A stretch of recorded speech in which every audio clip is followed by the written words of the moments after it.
عوام کے مردہ جسموں میں زندگی کی جو لہر دوڑا دی تھی، اسے اس حکومت کی سست روی پھر سے مایوسی میں بدل رہی ہے۔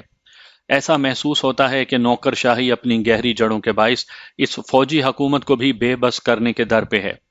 ایک طرف یہ مردار خور حکمران اپنے ضمیر فروش وکلاء کے ذریعے اپنے مخالف مقدمات کو بلا جواز طول دے رہے ہیں، اور دوسری طرف امریکہ اور اس کے مغربی ہواری ہمارے اندرونی معاملات میں اس قدر دخل دے رہے ہیں کہ ایسے محسوس ہوتا ہے کہ ہمارے ملک پر ان کی حکمرانی ہے۔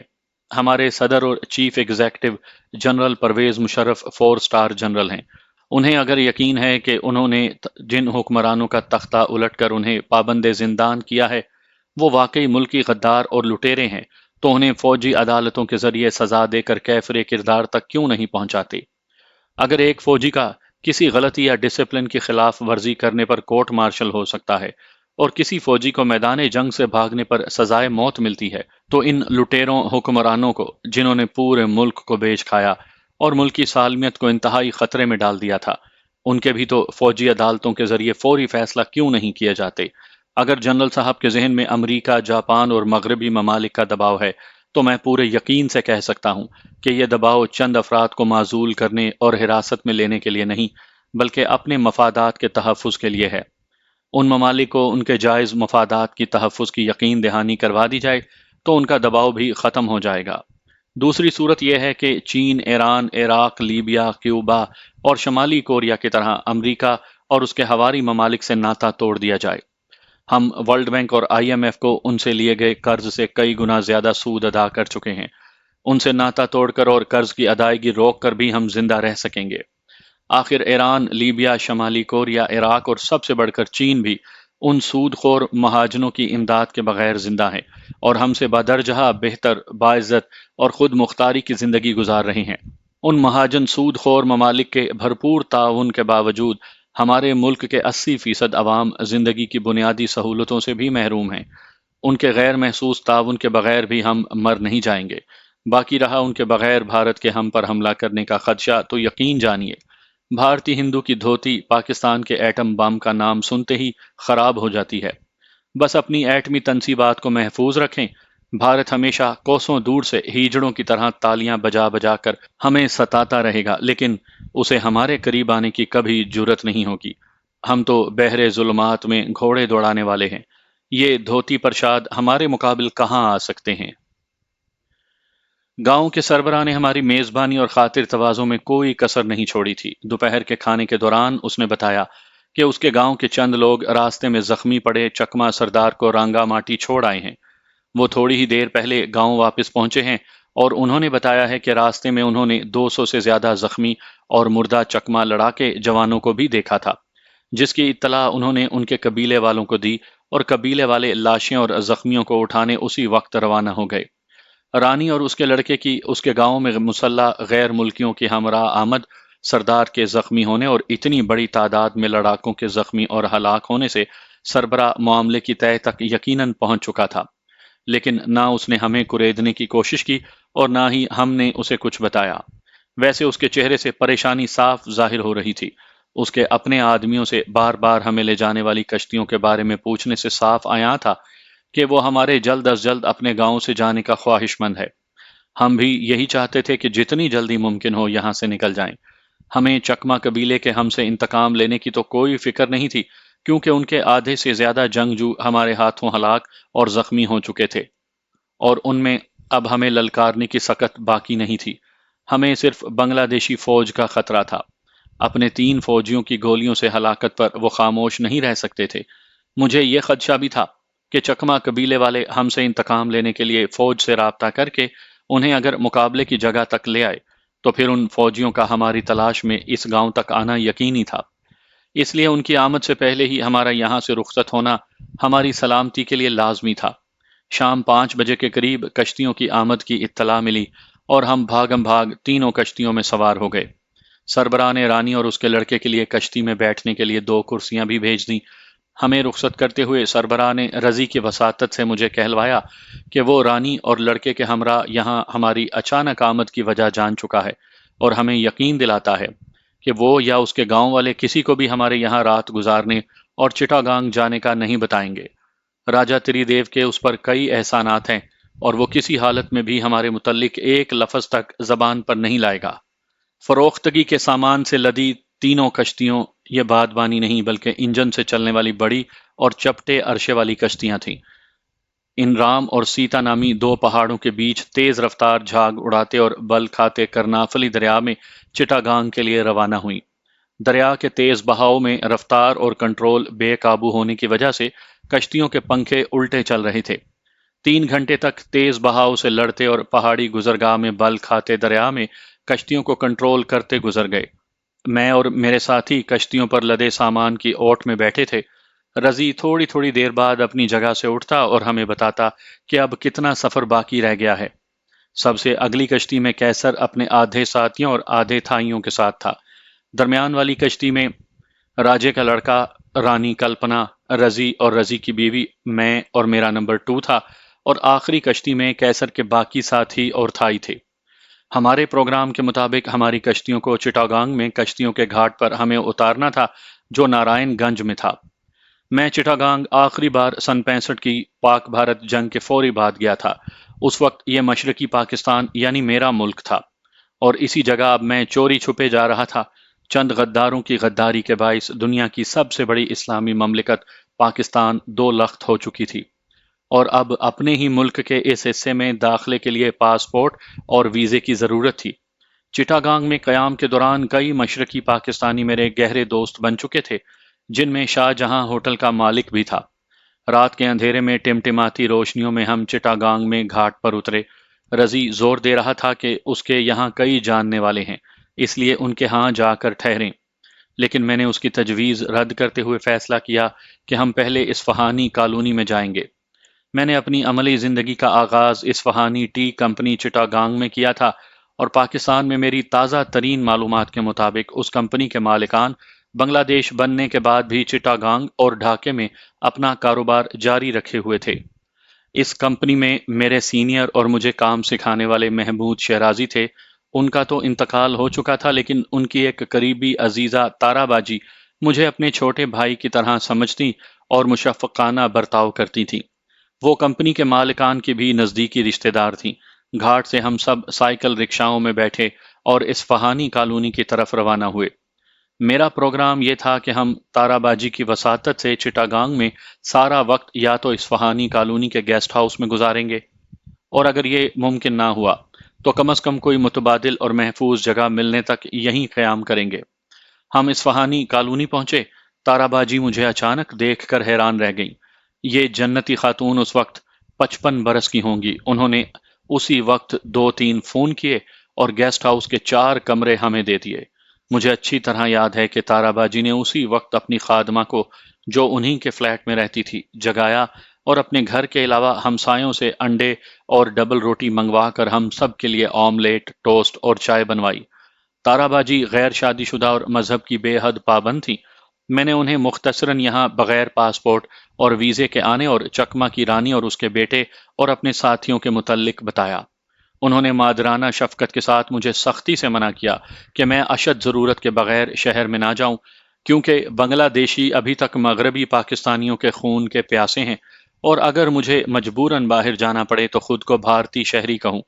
انہوں نے مجھے کہا کہ وہ ڈھاکہ میں صدری اصفہانی، جو کمپنی کے چیئرمین ہیں، ان کو فون کر کے یہاں کے انچارج کے ذریعے ہمارے لیے ایک چھوٹے اسٹیمر کا بندوبست کرنے کی بات کریں گی جو ہمیں کھلنا لے جائے گی۔ میں نے انہیں کہا کہ کوشش کریں کہ ہماری یہاں آمد کا کسی بھی غیر متعلقہ یا ناقابل بھروسہ شخص کو علم نہ ہو سکے۔ میں نے اپنے ساتھیوں کو بھی کہہ دیا کہ بلا وجہ کالونی سے باہر نہ نکلیں۔ میں نے رانی اور اپنے ہمراہ دوسری خواتین کا تارا باجی سے تعارف کروایا۔ مزید 1 دن اور رات تو ہم نے کالونی میں ہی گزارے، لیکن میری سماب صفت طبیعت اس پابندی کو قبول نہ کر سکی۔ مجھے مشرقی پاکستان سے قلبی لگاؤ تھا، اور میں اس سرزمین کو جو کبھی ہماری تھی اور جسے ہم نے علیحدگی سے بچانے کے لیے لاکھوں انسانوں کے خون سے آبیاری کی تھی، دیکھے بغیر کیسے واپس جا سکتا تھا۔ میں نے تارا باجی کو بتایا کہ میں 2 روز کے لیے ڈھاکہ جا رہا ہوں۔ ان کے بے حد منع کرنے کے باوجود میں اپنی ضد پر اڑا رہا، اور بالآخر تیسری صبح کیسر کو ہمراہ لے کر میں شہر کی جانب نکلا۔ ہمارے سائیڈ آرمز ہمارے ساتھ تھے، میں نے کیسر کو Shah Jahan hotel, Maska hotel, Chittagong rest house, جہاں میں نے ملازمت کے دوران خاصا عرصہ قیام کیا تھا اور جسے سن 71 میں 25 مارچ سے پہلے اور سکوت ڈھاکہ کے بعد چٹاگانگ میں غیر بنگالیوں کی مرکزی مقتل گاہ بنا دیا تھا، آگرہ آباد روڈ میں اپنا دفتر، جم خانہ، کلب، ٹائیگر پاس وغیرہ دکھائے، اور شام 4 بجے کی فلائٹ سے ہم ہندوانہ ناموں اور بھارتی CBI کے افسر ہونے کا کہہ کر ڈھاکہ کے لیے روانہ ہو گئے۔ میں نے اپنا اور کیسر کا اسلحہ پائلٹ کے حوالے کیا، جو ہمیں ڈھاکہ ایئرپورٹ پر لوٹا دیا گیا۔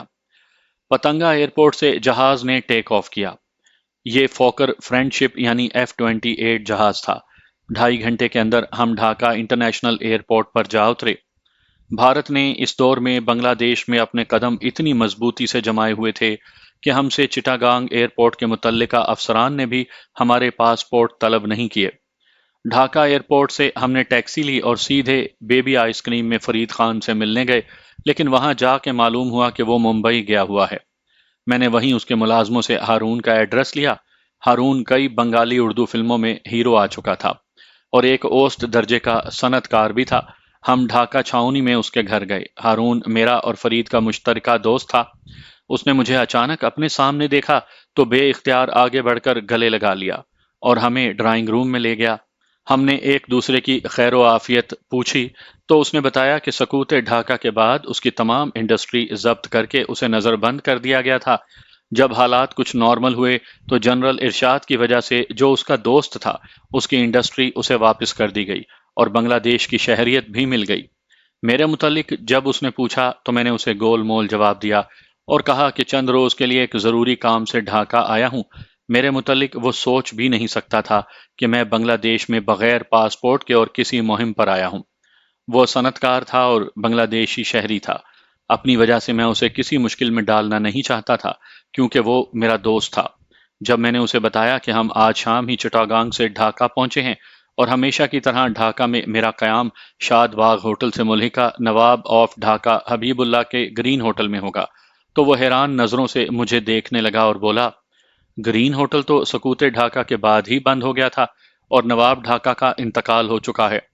میں نے اسے کہا کہ میں ایئرپورٹ سے سیدھا بیبی آئس کریم اور وہاں سے تمہارے پاس آیا ہوں اور مجھے گرین ہوٹل کے بند ہونے کا علم نہیں۔ ہارون ہم پاکستانیوں، وہ کیسر کو بھی پاکستانی سمجھا تھا، ہم پاکستانیوں کو ڈھاکہ چھاؤنی میں اپنی کوٹھی میں ٹھہرانے سے پس و پیش میں مبتلا تھا۔ میں نے اسے کہا کہ میں ایم اے خان جونیئر سے ملنا چاہتا ہوں۔ ایم اے خان جونیئر اور سینئر دونوں سگے بھائی اور پاکستان فلم انڈسٹری کے ستون سمجھے جاتے تھے اور دونوں میرے گہرے دوست تھے۔ جونیئر ایک فلم ایکٹریس غالباً کلاوتی، اس سے شادی کر کے مشرقی پاکستان اور پھر بنگلہ دیش میں ہی رہنے لگا اور وہاں بھی کئی فلمیں پروڈیوس کیں۔ نواب پور روڈ پر اس کا دفتر تھا۔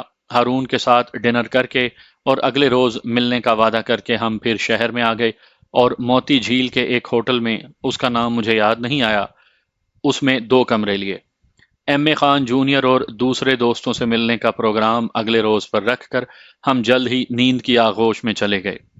دوسرے روز 11 بجے میں اور کیسر نواب پور روڈ پر ایم اے خان جونیئر سے ملنے گئے۔ لاہور میں میکلوڈ روڈ پر رتن سینما کے تقریباً بالمقابل سینئر اور جونیئر خانوں کا عالی شان دفتر تھا اور ان سے ملنے والوں کا اتنا ہجوم ہوتا تھا کہ گھنٹوں انتظار گاہ میں بیٹھنے کے بعد ملاقات کا موقع ملتا تھا۔ مغلیہ دور کے مشہور بادشاہ گھروں یعنی کنگ میکرز کی طرح لاہور کی فلم انڈسٹری میں ڈائریکٹروں، پروڈیوسروں اور آرٹسٹوں کو اوپر پہنچانے اور نیچے گرانے میں ان بھائیوں کا خاص مقام تھا اور سبھی انہیں اپنی خوشامد اور جی حضوری سے خوش کر کے اپنا الو سیدھا کرنے میں کوئی کسر اٹھا نہیں رکھتے تھے۔ وہی ایم اے خان جونیئر ایک تیسرے درجے کی ایکٹریس کے عشق میں اپنی ساری شان و شوکت چھوڑ کر اب نواب پور روڈ ڈھاکہ میں ایک بوسیدہ عمارت کی تیسری منزل پر 3 کمروں کے ایک معمولی فلیٹ میں رہتا تھا۔ اسی فلیٹ کے ایک کمرے میں جسے اس نے اپنا دفتر بنا رکھا تھا ہماری ملاقات ہوئی۔ ساون کے اندھے کو ہر سو ہرا ہی ہرا سوجتا ہے۔ مجھے مل کر وہ یہی سمجھا کہ میں بھی کوئی فلم وغیرہ بنانے کے چکر میں ڈھاکہ آیا ہوں۔ اس سے پہلے ہی کہ اسے اعتماد میں لے کر میں اپنے یہاں آنے کا مقصد بیان کروں، اس نے اپنے پاس رکھی کئی باکس آفس ہٹ کہانیوں کا ذکر شروع کر دیا اور تان یہاں پر توڑی کہ بہت تھوڑے سرمائے سے وہ ایسی فلم بنا سکتا ہے جو اتنی کامیاب ہوگی کہ سینماؤں سے اسے پولیس ہی اتار سکے گی۔ اس کی اس گفتگو سے مجھے بخوبی اندازہ ہو گیا کہ اسے روپے کی اشد ضرورت ہے، اور اگر اسے میرے بنگلہ دیش آنے کا اصل مقصد پتہ چل گیا تو اس سے یہ بھی بعید نہیں کہ متعلقہ حکام کو ہمارے بارے میں اطلاع دے کر انعام حاصل کرنے کی کوشش کرے۔ کیسر تو اس ملاقات کے دوران بالکل خاموش رہا، اور میں آدھ گھنٹے میں جلد ہی دوبارہ ملنے اور فلم کی بات کو آگے بڑھانے کا وعدہ کر کے اس سے رخصت ہوا۔ نواب پور روڈ کے آغاز میں گلستان سینما کے بالکل قریب پاکستان کی اس وقت کی سپر اسٹار شبنم کے شوہر رابن گھوش کے بھائی باد گھوش کا دفتر تھا۔ یہ کرسچن فیملی تھی، اور میں بادل گھوش سے سن 65 کی پاک بھارت جنگ کے فوری بعد ڈھاکہ کلب میں کئی بار مل چکا تھا، اور میری اس سے خاصی بے تکلفی ہو گئی تھی۔ بادل گھوش کے دفتر میں اس سے ملاقات ہوئی تو اس نے بڑی گرم جوشی سے ہمارا استقبال کیا۔ ادھر ادھر کی باتیں کرتے ہوئے میں نے اچانک کچھ یاد آ جانے کی ایکٹنگ کرتے ہوئے اسے کہا کہ مجھے فوری طور پر پاکستان فون کرنا ہے، اس لیے میں اجازت چاہتا ہوں تاکہ سینٹرل ٹیلی فون آفس جا کر فون کر سکوں۔ بادل کے دفتر میں کئی ٹیلی فون تھے، اس نے مجھے اپنے ٹیلی فون کا استعمال کرنے کی آفر کی۔ ان دنوں بین الاقوامی کالوں کے لیے ڈائریکٹ ڈائلنگ شروع نہیں ہوئی تھی۔ میں نے اسے اسلام آباد اور راول پنڈی کے 2 نمبر دیے، ایک راجہ تری دیو کا اور دوسرا اپنے دوست راجہ سرفراز ڈی ایس پی کا، جو بھٹو صاحب کا سرکاری باڈی گارڈ اور سیکیورٹی کا انچارج تھا۔ بادل گھوش کے تجارتی کاروبار کے باعث اس نے آپریٹر سے لائٹننگ کال کے ذریعے 20 منٹ میں ہی راجہ تری دیو کے دفتر سے کال ملا دی۔ میں نے راجہ کو مختصراً اور محفوظ الفاظ میں بتایا کہ کام ہو گیا ہے اور سارا سامان اس وقت چٹاگانگ میں ہے، لیکن پارٹنر پہلے کھلنا جانا اور کسی رفیق الاسلام سے ملنا چاہتا ہے۔ ٹیلی فون پر راجے کی آواز سے ہی مجھے محسوس ہو گیا کہ رفیق الاسلام اور کھلنا کا سن کر اس کی تیوری پر بل پڑ گئے ہوں گے۔ وہ کہنے لگا، پارٹنر کو کھلنا جانے سے روکنے کے لیے بے شک اسے ختم کر دو اور چھوٹے پارٹنر اور کارگو کے ساتھ واپس لوٹ آؤ۔ میں راجے کا مقصد سمجھ چکا تھا، اس لیے اسے جواب دیا، آپ کے حکم کی تعمیل کے لیے بھی کھلنا ہی بہتر رہے گا۔ ویسے میں کوشش کروں گا کہ کھلنا میں رفیق الاسلام سے ملے بغیر ہی پاکستان آ جائیں۔ آپ ایک مہربانی کریں کہ بینکاک میں ہمارے سفیر کو کہہ دیں کہ میرے اور میرے ہمراہیوں کے لیے یک طرفہ پاسپورٹ ہمارے وہاں پہنچنے پر بنوا دے۔ میرے ساتھ کچھ اور ساتھی بھی پاکستان آنا چاہتے ہیں، لہٰذا ان کے پاسپورٹ بننے میں بھی کوئی رکاوٹ نہیں ہونی چاہیے۔ راجے نے اطمینان کے لیے دوبارہ پوچھا، کیا سارا کارگو یعنی جواہرات محفوظ ہے؟ میرے ہاں کہنے پر اس نے بینکاک سفارت خانے سے پاسپورٹ بنوانے کا وعدہ کر کے فون بند کر دیا۔ میں نے اسے جان بوجھ کر اس کے سردار لڑکے کے ہمارے ساتھ لڑائی میں زخمی ہونے کی بات اس لیے نہیں کی کہ شفقت پدری کے باعث راجہ مجھ سے بے رخی اور سختی سے بات نہ کرے، کیونکہ اتنی مشکلات اور مصیبتوں سے گزر کر اور سینکڑوں انسانوں کی ہلاکت اور کئی بار موت کے منہ سے گزرنے کے بعد میری اپنی حالت ایسی تھی کہ مجھ میں ذرا سی تنقید بھی برداشت کرنے کی قوت نہیں تھی۔ اگر راجہ تری دیو مجھ سے سختی سے بات کرتا تو میں اسے تو کیا، اس کے بڑوں کو بھی خاطر میں نہ لاتا، لہٰذا میں نے اس کے بیٹے سے لڑائی کی بات گول کر دی۔ اس سے بات کرنے کے فوری بعد آپریٹر نے راجہ سرفراز خان سے میری کال ملوائی۔ راجہ سرفراز کو جب میں نے بتایا کہ میں ڈھاکہ سے بول رہا ہوں تو اس نے بین السطور بٹوین دا لائنز مجھے بتایا کہ یہاں حزب اختلاف کے گٹھ جوڑ سے 9 ستاروں کا متحدہ محاذ وجود میں آ چکا ہے۔ امریکہ بھی موجودہ حکومت کے خلاف ہے، اور امریکی وزیر خارجہ secretary of state Henry Kissinger وزیر اعظم بھٹو کو ایٹمی پلانٹ کی تعمیر بند نہ کرنے کی وجہ سے عبرتناک انجام کی دھمکی دے کر گیا ہے، اور حکومت ملکی اور غیر ملکی مخالفت کے باعث بڑی مشکل میں بلکہ ڈاواں ڈول ہے۔ اس لیے بہتر ہے کہ تم جلد از جلد واپس آ جاؤ۔ میں نے راجہ سرفراز کو اپنے گاؤں کا ایڈریس بتا کر کہا کہ میری والدہ کو فوری خط لکھ کر بتائے کہ میں خیریت سے ہوں اور انشاءاللہ جلد ہی واپس پہنچ جاؤں گا۔ سامعین، یہ سن 77 کا آغاز تھا، اور اسی سال کے آخر میں بھٹو کی حکومت کا تختہ الٹ کر مارشل لا نافذ کر دیا گیا۔ میں ابھی بادل گھوش کے دفتر میں ہی بیٹھا تھا کہ اس کے فون کی گھنٹی بجی۔ فون سنتے ہی اس کی پیشانی پسینے سے بھیگ گئی۔ فون پر بات ختم کر کے اس نے مجھے بتایا کہ یہاں کی انٹیلیجنس بیورو والوں کا فون تھا، اور وہ پوچھ رہے تھے کہ اس کے دفتر سے پاکستان میں دونوں فون، ایک وفاقی وزیر کو اور دوسرا وزیر اعظم ہاؤس میں کیے گئے تھے۔ وہ دونوں فون کالز کی وجہ جاننا چاہتے تھے۔ بادل گھوش نے کہا کہ آئی بی والوں کو تو میں کچھ دے دلا کر خاموش کر دوں گا، لیکن تم اب میرے دفتر سے چلے جاؤ، کیونکہ تمہارا ان سے کہیں ٹاکرا نہ ہو جائے، وہ آنے ہی والے ہیں۔ بادل گھوش سے رخصت ہو کر میں اور کیسر رمنا گرین میں اصفہانی کے چیئرمین صدری اصفہانی کے گھر گئے۔ وہاں سے معلوم ہوا کہ ان کا نیا دفتر موتی جھیل میں ہے۔ دفتر میں صدری کے علاوہ بڑے صاحب مرزا احمد اصفہانی سے بھی ملاقات ہوئی۔ انہوں نے ہی مجھے اپنی کمپنی میں ملازم رکھا تھا اور مجھ سے بڑا مشفقانہ برتاؤ کرتے تھے۔ صدری بھی چٹاگانگ میں میری ملازمت کے دوران مجھ سے بہت خوش تھے اور میری اکثر ہمت افزائی کرتے رہتے تھے۔ ان کو جب میں نے کھلنا جانے کے لیے اپنی پرابلم بتائی تو بڑے صاحب کے کہنے پر صدری نے چٹاگانگ میں اپنے دفتر میں فون کر کے وہاں کے انچارج کو کہا کہ ہمارا جو اسٹیمر چائے اور دوسرا سامان لے کر کھلنا جانے والا ہے اس پر ہمارے 20 مہمان بھی جائیں گے، لہٰذا اسٹیمر پر ان کے آرام دہ سفر کا انتظام کیا جائے۔ صدری نے مجھے بتایا کہ تارا باجی نے بھی اسی سلسلے میں اسے فون کیا تھا۔ میں نے صدری سے کہا کہ کھلنا میں ہفتہ 10 روز ٹھہرنے کے بعد مجھے اپنے ساتھیوں کے ساتھ بینکاک جانا ہے۔ کیا وہ سمندری راستے سے ہمارے بینکاک جانے کا انتظام بھی کر سکتا ہے؟ میری بات سن کر صدری نے مجھ سے پوچھا، ہمارے ہاں ملازمت کے دوران تم ایک بالکل سیدھے سادے اور اپنے کام سے کام رکھنے والے نوجوان تھے۔ اب اتنی بڑی تبدیلی تم میں آ چکی ہے کہ ڈھاکہ آ کر بذریعہ ہوائی جہاز یا لگژری کوچ یا فیری کے کھلنا جانے کے بجائے تم چٹاگانگ سے بحری راستے سے کھلنا اور پھر کھلنا سے ہی بحری راستے سے بینکاک جانا چاہتے ہو۔ سیدھے راستے سے کیوں نہیں جاتے؟ کیا تمہارے پاس پاسپورٹ نہیں یا کوئی ایسی وجہ ہے جسے تم پوشیدہ رکھنا چاہتے ہو؟ میں نے صدری کو کہا، آپ میرے سابقہ باس اور محسن ہیں اور اسی امید پر میں آپ کے پاس آیا ہوں کہ آپ ہر ممکن حد تک میری مدد کریں گے۔ میں آپ سے کچھ بھی پوشیدہ نہیں رکھنا چاہتا، لیکن یہ ایسا راز ہے جسے اخفا نہ کرنے کا میں نے عہد کیا ہوا ہے اور مجھے یقین ہے کہ آپ بھی مجھے اپنے عہد کی پاسداری کرتے ہوئے اسے توڑنے پر مجبور نہیں کریں گے۔ صدری نے خاموشی سے میری بات سنی اور بولا، میں تمہیں اپنے عہد کو توڑنے پر ہرگز مجبور نہیں کروں گا۔ تمہیں بینکاک لے جانے کے لیے بہترین مقام کھلنا ہی ہے، کیونکہ وہاں سے غیر ممالک کے لیے کوئی کارگو سٹیمر نہیں چلتا، اسی لیے وہاں امیگریشن اور کسٹم کے محکمے نہ ہونے کے برابر ہیں۔ میں تم سے وعدہ کرتا ہوں کہ بینکاک جانے کے لیے ایک بڑے کارگو سٹیمر کا میں انتظام کر دوں گا۔ ایسے سٹیمر کے بینکاک جانے کے جو بھی اخراجات ہوں گے میں ادا کرنے کو تیار ہوں۔ میری یہ بات سن کر صدری اصفہانی نے ہنستے ہوئے جواب دیا، تم نے ابھی مجھے اپنا سابق باس اور محسن کہا ہے، اس لیے یہ یاد رکھو کہ باس چاہے موجودہ ہو یا سابق، وہ اپنے موجودہ یا سابقہ ملازمین کو ہمیشہ کچھ دیتا ہے، ان سے لیتا نہیں۔ صدری کی امید افزا باتوں سے مجھے بڑا حوصلہ ملا۔ اس سے رخصت ہو کر ہم اپنے ہوٹل میں آئے اور اپنا سفری سامان لے کر سیدھے ایئرپورٹ گئے اور شام 6 بجے کی فلائٹ سے چٹاگانگ کے لیے پرواز کر گئے۔ اصفہانی کالونی میں میرے ساتھی بھی بالکل بخیر و عافیت تھے۔ میں پہلے تارا باجی سے ملا اور انہیں صدری صاحب اور بڑے صاحب سے اپنی ملاقات کا بتایا۔ پھر رانی سے ملا اور اسے کہا کہ کھلنا جانے کے لیے اسٹیمر کا انتظام ہو گیا ہے، لیکن اس کی روانگی تک ہمیں مزید چند روز یہیں انتظار کرنا ہوگا۔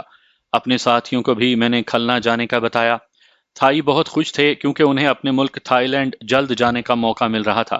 ہم سب کو اطمینان تھا کہ ہمارا آئندہ سفر سکون اور اطمینان سے طے ہوگا۔ رات کا کھانا کھا کر میں ابھی سونے کی تیاری ہی کر رہا تھا کہ گیسٹ ہاؤس کے چوکی دار نے میرے کمرے کا دروازہ کھٹکھٹایا اور بتایا کہ 2 موٹر سائیکل سوار پولیس آفیسر گیسٹ ہاؤس کے ڈرائنگ روم میں بیٹھے ہیں اور مجھ سے ملنا چاہتے ہیں۔ پولیس کی یہاں آمد اور مجھ سے ملنے کے لیے آنا میرے لیے قطعی غیر متوقع تھا۔ میں نے پھر سے لباس پہنا اور بطور احتیاط اپنا پسٹل اور ریوالور جیکٹ کی جیبوں میں رکھ کر کیسر کے کمرے میں گیا اور اسے لے کر ڈرائنگ روم میں آ گیا۔ کاسموپولیٹن وردی پہنے ایک انسپیکٹر اور سب انسپیکٹر وہاں بیٹھے تھے۔ میرے استفسار پر انہوں نے کہا کہ غیر بنگلہ دیشیوں کے لیے ملک کے کسی بھی شہر میں جا کر پہلے متعلقہ پولیس اسٹیشن میں انہیں اپنی آمد اور جاتے ہوئے اپنی روانگی کی اطلاع دینی لازمی ہے۔ ہماری اطلاع کے مطابق آپ اور آپ کے ساتھی کئی روز سے یہاں مقیم ہیں اور آپ نے ابھی تک پولیس اسٹیشن میں اپنی آمد کی اطلاع نہ دے کر قانون کی خلاف ورزی کی ہے، لہٰذا مجھے اور میرے ساتھیوں کو ابھی پولیس اسٹیشن چلنا ہوگا۔ ان پولیس افسران کی باتوں اور لب و لہجے سے مجھے اندازہ ہو گیا تھا کہ انہیں میرے اور کیسر کے ڈھاکہ جاتے وقت پتنگا ایئرپورٹ چٹاگانگ پر خود کو بھارتی آئی بی کے افسران ہونے کی اطلاع بھی مل چکی ہے۔ بنگلہ دیش بنانے میں بھارت کے فوجی کردار اور اس کی بنگلہ دیش پر مضبوط گرفت کے باعث بنگلہ دیش کے قیام کے بعد بھارت نے اس ملک کے تمام بڑے کارخانوں کی مشینری، ریلوے انجن، بوگیاں حتیٰ کہ ریلوے پٹریاں بھی اپنے ملک میں پہنچا دی تھیں، اور بنگلہ دیش حکومت سے 15 سالہ معاہدے کے تحت اس کو فوج کے صرف 2 یا 3 ڈویژن رکھنے کی اجازت دی تھی۔ سول اور فوج میں اس کا اتنا عمل دخل تھا کہ بنگلہ دیش ایک آزاد ملک کے بجائے بھارتی کالونی بن کر رہ گیا تھا۔ اسی لیے پولیس افسران نہایت دھیمے اور معذرت خواہ لہجے میں مجھ سے بات کر رہے تھے۔ میں نے اسی تاثر کو برقرار رکھنے کے لیے درست لہجے میں انہیں کہا کہ ہم بھارتی آئی بی کے افسران ہیں اور کلکتہ اور چٹاگانگ کی بندرگاہوں پر شر پسندوں کے ذریعے گڑبڑ کرنے کی ایک سازش کی تحقیقات کے سلسلے میں یہاں آئے ہیں۔ ہماری اطلاعات کے مطابق ہمارے مخالفین کے گروہ میں عورتوں کے علاوہ تھائی لینڈ کے چند باشندے بھی شامل ہیں۔ اسی لیے ہمارے ساتھ ہمارے محکمے کی عورتیں اور ہمارے پے رول پر ہمارے تھائی ورکر بھی شامل ہیں، تاکہ ہم سازشیوں تک پہنچ کر ان کا قلع کما کر سکیں۔ میں اپنے نائب کے ہمراہ اسی سلسلے میں ڈھاکہ میں اپنے سفارت خانے میں گیا تھا اور پتنگا ایئرپورٹ پر اپنی شناخت بھی کروائی تھی۔ اپنی آمد اور شناخت کو چھپانے کے لیے ہم نے اصفہانی کالونی میں رہائش رکھی ہے، اور آپ یہاں بھی آدھم کے کیا آپ چاہتے ہیں کہ آپ کے ہمراہ میں اور میرے ہمراہ آنے والے لوگ تھانے جا کر اپنی شناخت اور آمد درج کروا کر اپنے انتہائی خفیہ مشن کو تش تش بام کر دیں؟ میں ابھی اپنے سفارت خانے کو آپ کی آمد کی اطلاع دے کر آپ کے افسر اعلیٰ سے آپ کی بے جا مداخلت کے لیے، آپ کی سرزنش اور تنزلی کے لیے کہتا ہوں۔ میری باتیں سن کر دونوں پولیس افسران کے تو پسینے چھوٹ گئے، اور وہ میری منتیں کرنے لگے کہ ان کی اس گستاخی کو معاف کر کے معاملے کو یہیں رفع دفع کر دیا جائے۔ ان پولیس والوں کو تو میں نے ذرا اور ڈرا دھمکا کر اور پھر ان کی گستاخی کو معاف کر کے رخصت کیا، لیکن میرے ذہن میں یہ سوال کل بلانے لگے کہ یہ آزادی اس خطے کے لوگوں کو ان کے غدار لیڈروں کے بہکاوے میں آنے سے ملی ہے۔ پاکستانی ہوتے ہوئے تو وہ دنیا کی سب سے بڑی اسلامی مملکت کے شہری اور بلا شک و شبہ آزاد تھے، لیکن اب دھوتی پرشاد بھارتی ہندوؤں کے غلام بن کر ان کے اتنے نیچے لگ چکے ہیں کہ ان کے پولیس افسران میں بھی اتنی جرت نہیں کہ کسی سویلین کو خود کے بھارتی آئی بی کا افسر ہونے کا زبانی کہنے پر اس سے پاسپورٹ اور ویزا تو دور کی بات ہے، محکمانہ شناختی کارڈ ہی دیکھنے کا مطالبہ کر سکیں۔ میں اگلے روز آگرہ آباد روڈ پر اصفہانی کے دفتر گیا۔ وہاں کا انچارج بھی اصفہانی خاندان ہی کا ایک فرد تھا۔ اس نے میری بڑی آؤ بھگت کی اور بتایا کہ آئندہ 6-7 روز میں ایک کارگو اسٹیمر ان کا اور کئی دوسری کمپنیوں کا سامان لے کر کھلنا جائے گا۔ اسی اسٹیمر پر وہ صدری کہنے کے مطابق 20 مہمانوں کے سفر کا انتظام کر رہا ہے، اور روانگی سے 24 گھنٹے قبل وہ ہمیں اصفہانی کالونی میں اطلاع بھجوا دے گا۔ اس نے مزید کہا کہ صدری نے آپ کی روانگی کو پوشیدہ رکھنے کے لیے مجھے خاص ہدایت کی ہے، لہٰذا آپ کو اسٹیمر تک ہمارے ایک کارگو ٹرک میں جانا پڑے گا۔ اس کے تعاون کا شکریہ ادا کر کے میں اس سے رخصت ہوا۔ کیسر اور اس کے ساتھیوں کی دیکھا دیکھی تھائیوں میں بھی شکار کا شوق پیدا ہو چکا تھا۔ ہمارے آئندہ 4 روز کالونی میں ہی شکار کی اور احتیاطی تدابیر کے اختیار کرنے کی باتوں میں گزر گئے۔ اس دوران میں 2-3 بار شہر گیا اور اسلحہ صاف کرنے کا تیل لے آیا۔ کیسر اور اس کے ساتھیوں نے تمام اسلحے کو صاف کیا اور اس کی آئلنگ کی۔ ہم سب ذہنی طور پر شکار کے لیے بالکل تیار تھے۔ میں نے سارے جواہرات اور روپیات تارا باجی کے پاس ایک سوٹ کیس خرید کر امانتاً رکھوا دیے تھے۔ میں گزشتہ صفحات میں آپ کو بتا چکا ہوں کہ متحدہ پاکستان کے تمام شہروں سے مجھے چٹاگانگ سب سے زیادہ پسند تھا۔ حالانکہ دیکھنے میں اس شہر میں کوئی خاص بات نہیں تھی، مچھر بے شمار اور سڑکیں ٹوٹی پھوٹی تھیں، لیکن آدھے سے زیادہ شہر چھوٹی چھوٹی پہاڑیوں پر بنا ہوا تھا۔ ہر طرف سبزہ ہی سبزہ اور خوشنما پھولوں کے باغات تھے۔ شہر کے بالکل قریب ایک جھیل اور 5-6 میل دور کھلا سمندر تھا، جہاں اکثر شہری پکنک کے لیے جاتے تھے۔ آغاز جوانی کے دور میں مجھے یہ شہر ایسا بھایا کہ آج تک اس کی یاد دل سے محو نہ ہو سکی۔ میں یہاں اپنے ان چند دنوں کے قیام کے دوران تقریباً ہر شام کیسر اور نمبر 2 کے ہمراہ شہر میں نکل جاتا۔ رانی اور اپنی ہمراہی میں خواتین کو میں نے کالونی سے باہر نکلنے کی سختی سے ممانعت کر دی تھی۔ سردار کے لڑکے کو میں نے انگریزی رسائل اور کتابیں لا دی تھیں، اور وہ اپنے کمرے میں انہیں پڑھنے میں منہمک رہتا تھا۔ ایک روز کیسر اور نمبر 2 نے کہا کہ سارے ساتھی شہر میں کم از کم ایک بار جانے کی اجازت مانگ رہے ہیں۔ میں نے انہیں اپنے ساتھ جانے کی اجازت دے دی۔ ایک شام ہم سب اصفہانی کمپنی کے ملازمین کو لے جانے والی منی بس میں شہر گھومنے کے لیے گئے۔ میں نے سب کو نئی مارکیٹ دکھائی، جہاں پر سینکڑوں دکانوں میں ضرورت کا سب سامان تھا۔ وہاں سے میں نے انہیں مسکا ہوٹل کے ساتھ رس گلے کی دکان پر لے گیا۔ اس دکان کے رس گلے سارے چٹاگانگ میں مشہور تھے۔ سامعین کی دلچسپی کے لیے اس دکان پر پیش آیا ایک واقعہ پیش خدمت ہے۔ اس دکان پر کڑائیوں میں دودھ بھی بکتا تھا۔ میری ملازمت کے دوران چٹاگانگ میں لاہور کے بھولو پہلوان کے پٹھے آئے ہوئے تھے۔ وہ دودھ پینے کے لیے اس دکان پر گئے۔ دکاندار نے کڑھائی میں ماپ کے برتن سے دودھ نکال کر دینا چاہا تو پہلوانوں نے کڑھائی سے گلاسوں میں دودھ نکال کر پینا شروع کر دیا اور چند منٹوں میں ہی کڑھائی خالی کر کے مزید دودھ مانگا۔ دکان میں باقی تازہ دودھ تھا، وہ سب بھی پی کر جب انہوں نے مزید دودھ مانگا تو دکاندار ان کی خوراک اور تنو نوش دیکھ کر اتنا گھبرایا کہ بغیر پیسے لیے اپنی دکان چھوڑ کر بھاگ گیا، اور اس کے ملازم بھی دکان سے باہر آ گئے۔ پہلوانوں نے اب رس گلوں پر ہاتھ صاف کرنا شروع کیا اور تھوڑی ہی دیر میں ساری دکان میں کھانے پینے کی کوئی شے بھی باقی نہ رہی۔ پہلوان تو کھا پی کر ڈکاریں لیتے چلے گئے، اور جب دوسرے روز دکاندار کو پیسے دینے گئے تو اس نے پیسے لینے سے انکار کر دیا، اور اس کے عوض انہیں یہ کہا کہ آئندہ وہ اس کی دکان پر نہ آئیں کیونکہ ان کی اس خوش خوراکی کے باعث اس کے لگے بندے گاہک چھوٹ جائیں گے۔ میں اور میرے ساتھی رس گلے کھا کر فارغ ہوئے ہی تھے کہ مجھے میرے اصلی نام سے کسی نے پکارا۔ پہلے تو میں نے سنی انسنی کر دی، لیکن جب کسی کے ہاتھ میرے کندھے پر پڑے تو میں نے پلٹ کر دیکھا۔ مجھے فوراً یاد آ گیا کہ یہ بنگالی رائے نامی ہندو میری تربیلا ڈیم میں ملازمت کے دوران ہماری غیر ملکی کمپنی میں اسسٹنٹ اکاؤنٹنٹ تھا، اور کمپنی کے پاکستانی ملازمین اور خصوصاً مزدوروں کی تنخواہوں میں بلا وجہ کاٹ چھانٹ کرتا اور اوور ٹائم کے پیسے کوئی نہ کوئی عذر بنا کر کاٹ لیتا تھا۔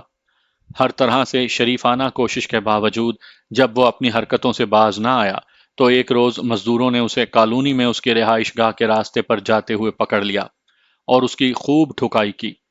میں بھی موقع پر موجود تھا اور میرے اشارے پر کمپنی کے سیکیورٹی گارڈز نے بھی اسے چھڑانے کی کوئی کوشش نہ کی۔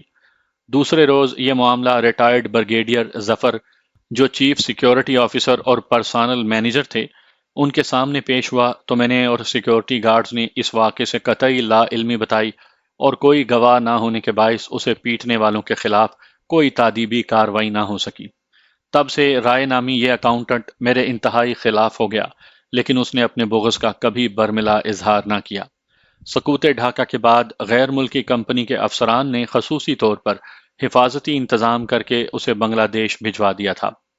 اب اسی رائے نے میرے شانے پر ہاتھ رکھ کر مجھے اپنی جانب متوجہ کیا اور چھوٹتے ہی بولا، کیا مجھے تم نے پہچانا ہے؟ میں وہی رائے ہوں جسے تربیلا میں تم نے مزدوروں سے پٹوایا تھا اور گواہی دیتے وقت سارے واقعے سے مکر گئے تھے۔ یہ بتاؤ چٹاگانگ میں کیسے آئے ہو اور کہاں ٹھہرے ہو؟ اس کے لب و لہجے اور انداز گفتگو سے مجھے بخوبی اندازہ ہو گیا کہ مجھے یہاں دیکھ کر اس کے انتقامی جذبات پھر سے بھڑک اٹھے ہیں، اور یہ یقیناً ہمارے لیے یہاں مشکلات پیدا کرے گا۔ میں نے اسے کہا کہ بہتر ہوگا کہ ہم دکان سے باہر جا کر باتیں کریں۔ گواہی دیتے وقت میں مجبور تھا اور مجھ پر اوپر سے دباؤ تھا۔ میں تمہیں ساری بات بتا کر تمہاری غلط فہمی دور کرنے کی کوشش کروں گا۔ کیسر میرے ساتھ ہی بیٹھا ہماری ساری گفتگو سن رہا تھا۔ میں نے رائے کو ظاہری مخاطب کرتے ہوئے اور کیسر کو سمجھانے کے لیے کہا کہ میں اکیلا ہی یہاں آیا ہوں اور ہم ریلوے اسٹیشن کی طرف چلتے ہوئے باتیں کریں گے۔ یہ کہہ کر میں اٹھ کھڑا ہوا اور رائے کے ساتھ ریلوے اسٹیشن کی طرف چل پڑا۔ اب رات پڑ چکی تھی۔ ریلوے اسٹیشن اور اس دکان کے درمیان خاصی جگہ سنسان تھی۔ ہم باتیں کرتے ہوئے اس سنسان جگہ پر پہنچے تو میں نے جوتے کے تسمے باندھنے کے بہانے جھک کر پیچھے دیکھا تو ایک گاڑی جس کی ہیڈ لائٹس کے بجائے پارکنگ لائٹس جل رہی تھی، نہایت آہستگی سے ہمارے پیچھے آ رہی تھی۔ میں نے آگے پیچھے دیکھ کر کہ کوئی اور گاڑی یا پیدل شخص تو ہمارے پیچھے نہیں، اس گاڑی کو ہاتھ کے اشارے سے بلایا۔ گاڑی ہمارے بالکل قریب آ کر رک گئی۔ کیسر اور اس کے دو ساتھی فوراً ہی گاڑی سے باہر نکلے، اور اس سے پہلے کہ رائے کچھ بھانپ سکے ان تینوں نے اسے اٹھا کر گاڑی میں ڈالا۔ میں نے اصفہانی کی اس منی بس کے ڈرائیور کو چودھری عزیز بلڈنگ لال ڈگی کی طرف چلنے کو کہا۔ لال ڈگی سیاسی جلسوں کے لیے مشہور میدان تھا۔ اس کے آخر میں جا کر میں نے ڈرائیور کو گاڑی روکنے کو کہا۔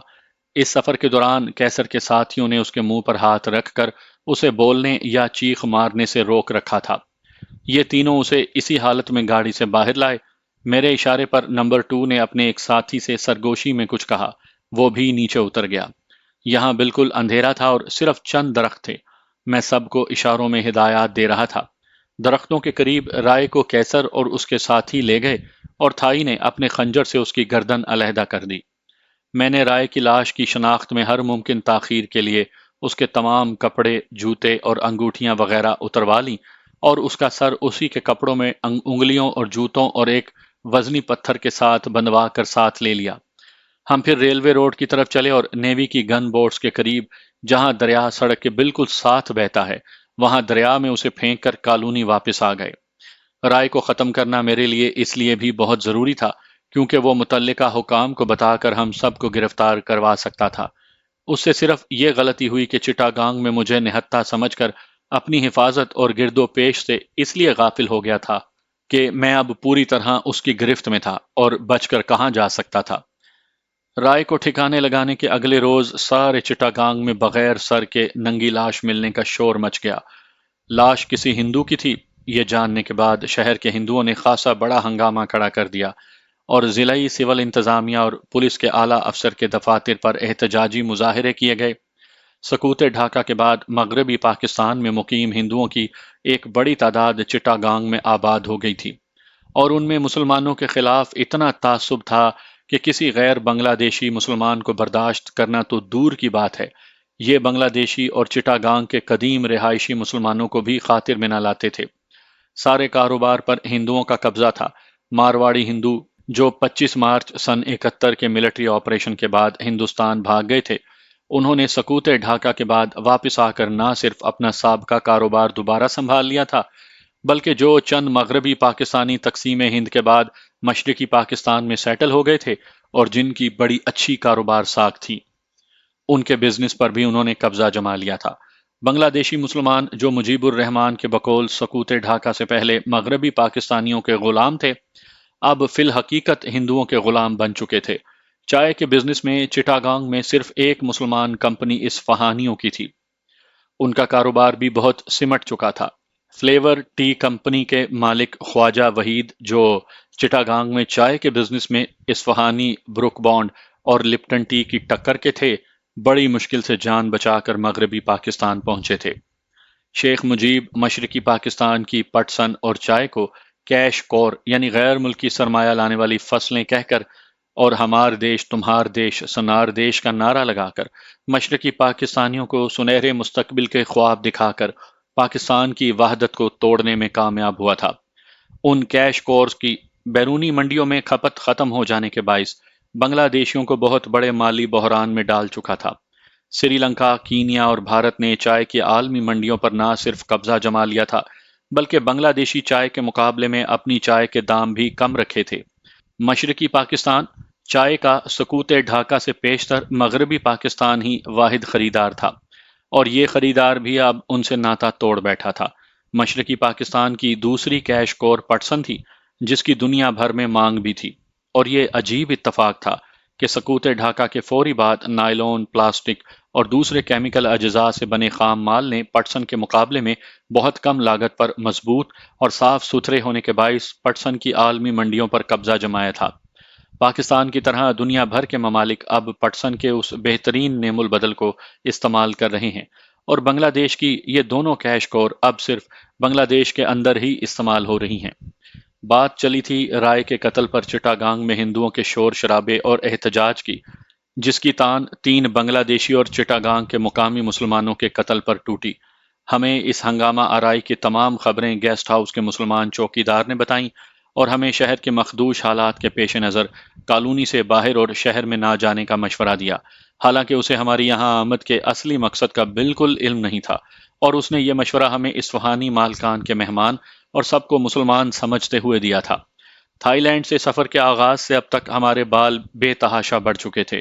چوکیدار ہی ہمارے لیے 2 مسلمان حجام لے کر آیا جنہوں نے ہمارے بال کاٹے۔ چٹاگانگ میں میرے بہت سارے جان پہچان والے تھے، لیکن حالات کے پیش نظر اور اپنی خواہش کے باوجود میں ان سے نہ ملا۔ اپنی سروس کے دوران یہاں پر اپنے مسلمان دوستوں پر بھی مجھے اعتماد نہیں تھا، کیونکہ دونوں حصوں کے سیاستدانوں نے نفرتوں کے ایسے زہریلے بیج بوئے تھے جن کے اثرات سے دوستی اور خلوص کے جذبے مردہ ہو چکے تھے۔ مولوی فرید احمد کو، جو مشرقی پاکستانی سیاستدان اور اس خطے کی پاکستان سے علیحدگی کے خلاف تھے، ان کو ڈھاکہ کے امریکن کلچرل سینٹر کے قریب ابلتے تیل میں جلا کر ہلاک کر دیا گیا تھا۔ چودھری فضل الرحمان جو چٹاگانگ کے رہنے والے سیاستدان اور مسلم لیگی لیڈر تھے اور متحدہ پاکستان کے 2 مرتبہ عارضی صدر بھی بنے تھے، سقوط ڈھاکہ کے وقت مشرقی پاکستان چلے گئے تھے۔ انہیں مجیب الرحمان کی حکومت نے جیل میں ڈال دیا اور پاکستان کے خلاف بیان نہ دینے کی پاداش میں جیل میں ہی زہر دے کر ہلاک کر دیا گیا۔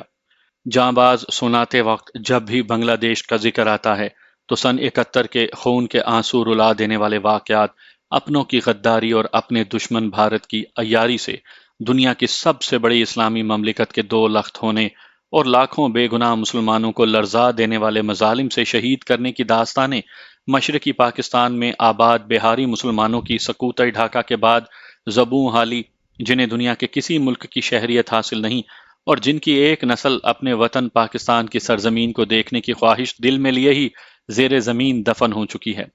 بہاری مسلمانوں کی تقسیم ہند کے بعد مشرقی پاکستان، ہجرت کے بعد سقوط ڈھاکہ کے بعد دوبارہ ہجرت اور کھٹمنڈو کے راستے پاکستان آتے ہوئے ہمارے سفارتی حکام کی صفاقی کے چشم دید واقعات، کھٹمنڈو شہر کے سب سے بڑے پارک رتنا پارک، جسے فیلڈ مارشل ایوب خان کے سرکاری دورے کے دوران ایوب پارک کا نام دیا گیا تھا، اور اس اعزاز پر ہم پاکستانیوں کے سر فخر سے بلند ہو جاتے تھے۔ اسی پارک میں سقوط ڈھاکہ کے بعد کھٹمنڈو آنے والے مہاجر خاندانوں کی بے بسی کے باعث مہاجر کماری لڑکیوں کے 5 روپے اور کھانے کے عوض سر عام عزت کے سودے ہوتے دیکھ کر اور پاکستانی سفارت خانے کے حکام کی بے حسی اور ان مظلوموں کے لیے غیر ملکی امداد کو ہڑپ کر جانے کے واقعات کو تحریر کرنے سے میں باز نہیں رہ سکتا، کیونکہ پاکستانیوں اور خصوصاً ہماری نوجوان نسل کو مغربی موسیقی یعنی پوپ سانگز اور ڈسکو میں پھنسا کر ہمارے بیرونی دشمنوں نے مملکت خداداد پاکستان کے مارز وجود میں آنے کی وجہ اور ان لاکھوں شہداء کے خون ناحق سے پاکستان کی آبیاری کرنے والوں کی یاد کو ان کے دلوں سے محو کر دیا ہے، جسے میں پھر سے زندہ کرنے کی اپنی سی سعی کر رہا ہوں۔